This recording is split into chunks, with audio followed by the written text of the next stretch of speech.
ആ സ്വഹാബത്ത് യാത്ര കഴിഞ്ഞ യാത്ര സംഘം മടങ്ങി വന്നപ്പോ അവരല്ലാന്റെ റസൂലിന്റെ ചാരത്ത് വന്നിട്ട് അല്ലാഹ് റസൂലിനോട് പറഞ്ഞു, നബിയേ, നിങ്ങൾ ഞങ്ങൾക്ക് നിയോഗിച്ചു തന്ന ഞങ്ങളുടെ നേതാവുണ്ടല്ലോ, ആ നേതാവ് ഈ സ്വഹാബി ഉണ്ടല്ലോ, നിസ്കരിക്കുന്ന സമയത്ത് എല്ലാ റക്അത്തിലും അദ്ദേഹം ഫാത്തിഹ ഓതി കഴിഞ്ഞാൽ ഒരു സൂറത്ത് ഓതും. ആ സൂറത്ത് ഓതി കഴിഞ്ഞാൽ അദ്ദേഹം സൂറത്ത് ഓതിയിട്ടാണ് അത് അവസാനിപ്പിക്കുന്നത്. നബിയേ,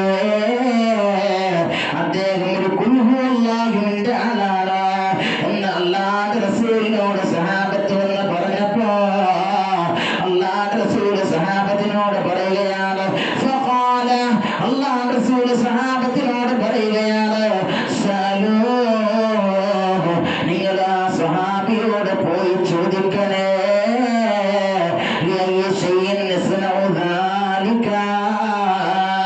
അദ്ദേഹം എന്തിനാണ് അങ്ങനെ ചെയ്യുന്നത് എന്ന് നിങ്ങൾ പോയി ചോദിക്കണേ.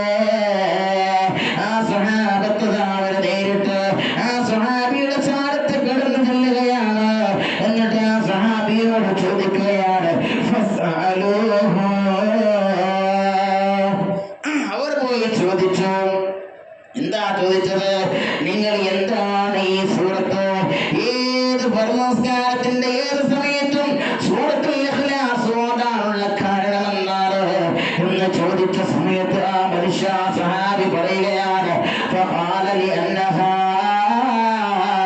സിഫത്തുർ റഹ്മാൻ, വിശുദ്ധമാകുന്ന സൂറത്തുൽ ഇഖ്ലാസ് കാരുണ്യവാനായ അല്ലാഹുവിന്റെ വിശേഷണമാണ്.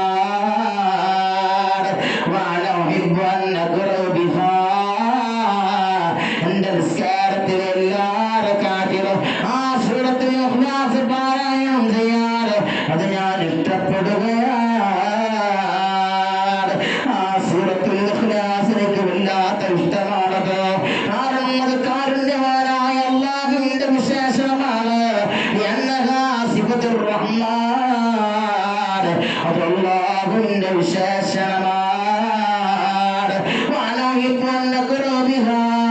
ഞാൻ എല്ലാ റക്അത്തിലും ആ സൂറത്തുൽ ഇഖ്ലാസ് പാരായണം ചെയ്യാൻ ഞാൻ ഇഷ്ടപ്പെടുകയാണ്.